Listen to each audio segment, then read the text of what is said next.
जैसे मन, मन ही बंधन और मोक्ष का कारण है। मन ही आपको पापाचार में ले जाएगा और मन ही आपको पार करा देगा। आपको मन ही नर से नारायण बना सकता है और नर से, ऐसे ही जब आप भगवान का भजन करते हो तो आपको ऐसी उत्तेजना होती है क्या? आप जानना ही नहीं चाहते हो। बहुत सा जिज्ञासा बोलते हो। हाँ, जिसको जिज्ञासा मतलब वो जानने की उसकी इच्छा ही नहीं, खाली दिखावा करता है आदमी। तो जैसे पिताजी आप हमेशा बोलते हैं कि सारी समस्या का जड़ आपका मन है, तो इस हिसाब से तो जैसे इंसान का सबसे बड़ा दुश्मन भी उसका मन ही हुआ। हर समस्या का अगर जड़ वही है तो दुश्मन भी सबसे बड़ा वही मन ही कहलाएगा। हाँ। देखो, जैसे क्या होता है, जैसे अपन कब से हैं, जैसे जिस दिन सूर्य हुआ उस दिन किरणें पैदा हुई, जिस दिन भगवान पैदा हुआ उस दिन अपन पैदा हुए। अपना मतलब आत्मा, कितने आत्मा अमर है, तो अपन ईश्वर के अंश है। अनादिकाल से मनुष्य देह का जो मूल कार्य है वो भगवत प्राप्ति। तो मन, जैसे लोग पूरे भारत देश में आपको धार्मिक लोग दिखेंगे, कितने धार्मिक लोग हैं, मंदिर है, ये वो सब गुरुद्वारे हैं, और शायद 6 अरब की जनसंख्या में 6 आदमी भी भगवत प्राप्ति नहीं कर पाते।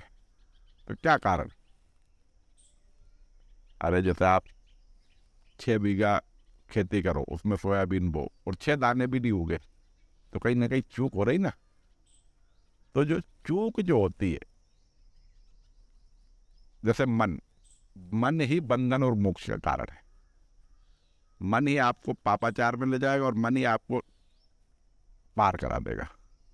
जैसे आप समुद्र में हैं बीच में, तो आपके पास क्या तरीका है? वो पानी का सहारा लेके ही बाहर आना पड़ेगा। ऐसे ही मन है, मन का सहारा लेके ही आपको भगवत प्राप्ति। तो सबसे पहली मूल चीज, मन कहते किसको है? जैसे आप आंख बंद करो, आपके अंदर जो विचार आ रहे हैं, आइडियाज आ रहे हैं, जहां से ये उपजते हैं, जैसे विचार और आइडिया, इसको कहते हैं मन, अंतःकरण। जैसे सबसे पहले क्या होता है, जैसे आपके मन में कोई आइडिया आया, फिर विचार आया, फिर आपकी इंद्रियां मन के आदेश से सब काम करती हैं। किसके आदेश से? मन के। जैसे आप बैठे, विचार आया कि फल उस दोस्त से मिल रहा है, तो क्या होगा? विचार आया, फिर सारा आपका शरीर काम करना चालू कर देगा, करेगा ना। तो उस मन से पूजा करना है। तो मन ही आपको नीचे ले जाता है और मन ही ऊपर, ऊर्ध्व गति जिसको कहते हैं। तो मैं भी तो उसी वे पे बोल रहा हूँ, जैसे मान लो अपनी किसी से बहसबाजी हुई तो उस समय अपने को क्रोध आया, वो क्रोध किसके द्वारा आया? वो मन के द्वारा। तो मन ही आपका सबसे बड़ा दुश्मन कहलाएगा इस हिसाब से। तो उसमें आपको रूपांतरण करना पड़ेगा। क्या करना पड़ेगा? जब मन को शुद्ध करना पड़ेगा।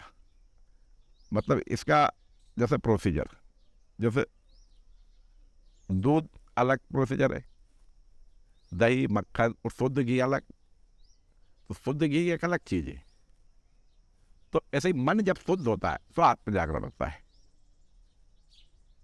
तो उसकी प्रकट करने की विधि, जैसे कबीर नहीं कहते, ज्यो तिल माही तेल है, ज्यो चकमक में आग, तेरा साईं तुझ में है, जाग सके तो जाग। जैसे तिल्ली में तेल है तो आपको प्रकट करता है, चकमक में आग है, ऐसे ही आपके अंदर ईश्वर है।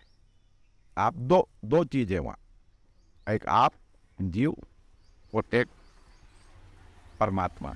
सबसे पास में अगर कोई चीज है तो आपका वो सब नोट करता है और उसका फल देता है।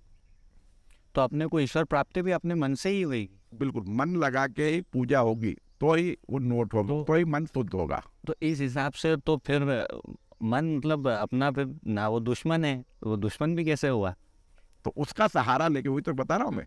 जैसे आप समुद्र में डूब रहे हो तो दुश्मन है वो, तो जब डूबा रहा है तो, और जब पार करा देगा तो दोस्त हो जाएगा। मतलब एक समय वो दुश्मन बन सकता है और एक समय आपका परम मित्र भी बन सकता है। हाँ, आपको मन ही नर से नारायण बना सकता है और नर से, अगर आप निचले स्तर पे गए, निचले स्तर पे जैसे मैंने बताया कि निचले स्तर पे संसार, और ऊपर उठना, जैसे मैंने नहीं बताया कि रूपांतरण जब करोगे, जब आप भक्ति करोगे मन लगा के, तो ये सब क्रियाएं होती है अंदर। अरे जैसे अपन ने एक बीज लगाया तो उसको विधिवत अपन ने बोया तो ही तो वृक्ष होगा, हर बीज में थोड़ी हो जाएगा। उसकी जो विधि है, भक्ति की पूरी विधि से बीज को लगाओगे तो ही उसमें व्यक्त होगा वृक्ष।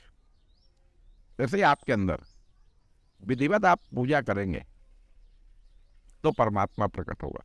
अब लोग केदारनाथ चले गए, बद्रीनाथ चले गए और वहाँ खड़े हैं मूर्ति के सामने, और आपका मन कहाँ है?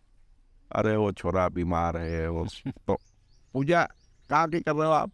घर की। फिर नोट नहीं होगी। नहीं तो जैसे गंगा जी में आप नहा रहे हो तो मन से, जैसे गंगा जी है क्या? दिव्य। जैसे परमात्मा जो है कहीं कम ज्यादा नहीं होता। रामायण में चौपाई है कि प्रभु व्यापक सर्वत्र समाना, प्रेम से प्रकट होए में जाना। आपके अंतःकरण में प्रेम प्रकट होना चाहिए। अरे जैसे रामायण में चौपाई है कि कामई नार प्यार जिमी लोभी के प्रिय दाम, तिम रघुनाथ निरंतर है प्रिय लागऊ मोह राम। जैसे कामी पुरुष रहता तो महिला को देख के कैसा, जैसे लोभी आदमी रहता पैसे के पीछे कैसा दिमाग चलता, कैसे आइडियाज आते हैं उसको, ऐसा कर लो ऐसा करो। तो ऐसे ही जब आप भगवान का भजन करते हो तो आपको ऐसी उत्तेजना होती है क्या? आप जानना ही नहीं चाहते हो। बहुत सा जिज्ञासा बोलते हो। हाँ, जिसको जिज्ञासा मतलब वो जानने की उसकी इच्छा ही नहीं, खाली दिखावा करता है आदमी। तो ऐसे ही भगवान की जो पूजा, सबसे बड़ी चूक जो होती है वो मन का अटैचमेंट करके पूजा नहीं होती है। उस पत्थर में जैसे हिरण्यकश्यप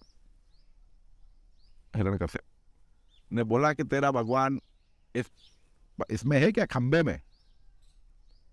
तो प्रहलाद ने क्या कहा? हाँ है। तो जब मारा तो उसमें से निकले कि नहीं नरसिंह भगवान।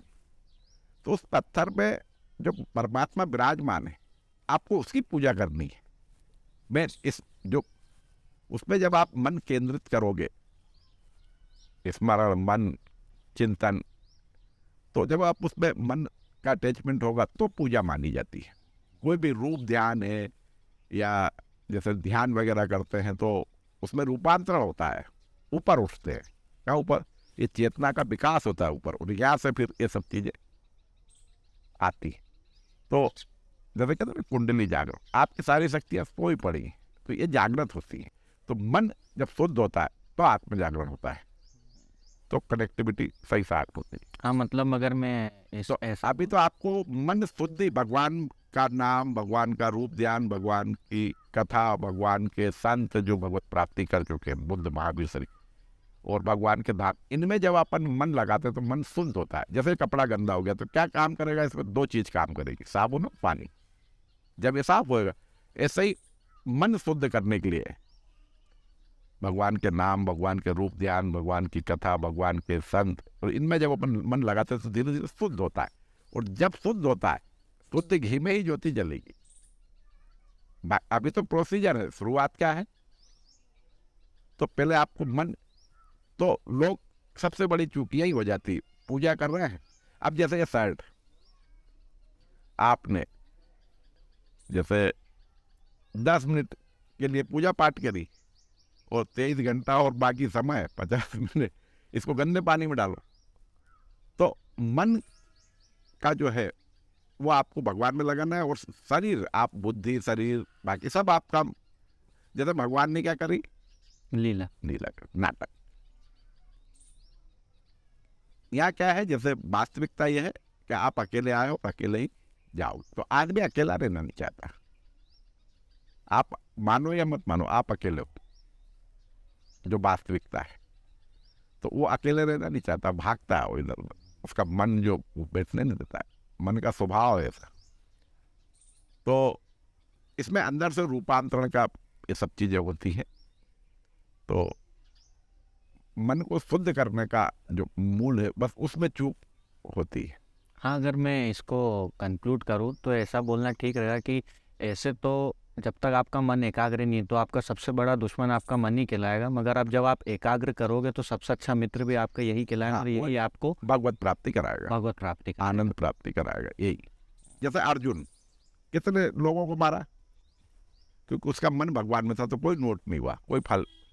हनुमान जी ने कई ब्रह्म हत्या, रावण को जैसे वो कई लंका में जाकर कितने को मारा, तो कोई नोट हुआ नहीं हुआ, क्योंकि मन भगवान में। तो आप फिर कर्ता नहीं कहलाते हो। जब आत्मभाव से कोई काम करते हो, तो मैं भी आत्मा, तुम भी आत्मा, ना तुम मरते हो ना मैं करता हूँ। जैसे इसी को तो भगवान ने लीला, जैसा अमिताभ बच्चन कोई फिल्म बनाता है तो कितने ही मर्डर करता है, कितने ही, तो कोई करा क्या, लीला। तो मतलब ऐसी दूरी हो जाती। जैसे नारियल देखा आपने, गीला नारियल सूखा नारियल। गीला गीला नारियल अटैचमेंट, और सूखा नारियल आपकी दूरी हो गई। मतलब इस हिसाब से तो इंसान का इस संसार में कोई भी दुश्मन नहीं है, अगर वो हाँ, आखिरी में तो कहते हैं सिया राम, मैं सबके अंदर भगवान नारायण। मतलब आप देखो, जैसे जो बड़े बड़े संत हैं, तो बड़े बड़े अन्य क्षेत्र चलाते हैं, वो फिर वो आपको बोलते ही यही है कि आपके अंदर बैठे परमात्मा को मैं प्रणाम करता हूँ, आपसे नहीं, आप तो जैसी दृष्टि वैसी सृष्टि, ये संसार ऐसा दिखता है। तो मन ही बंधन और मोक्ष का कारण है। तो मन का अटैचमेंट करके पूजा नहीं कर पाता आदमी।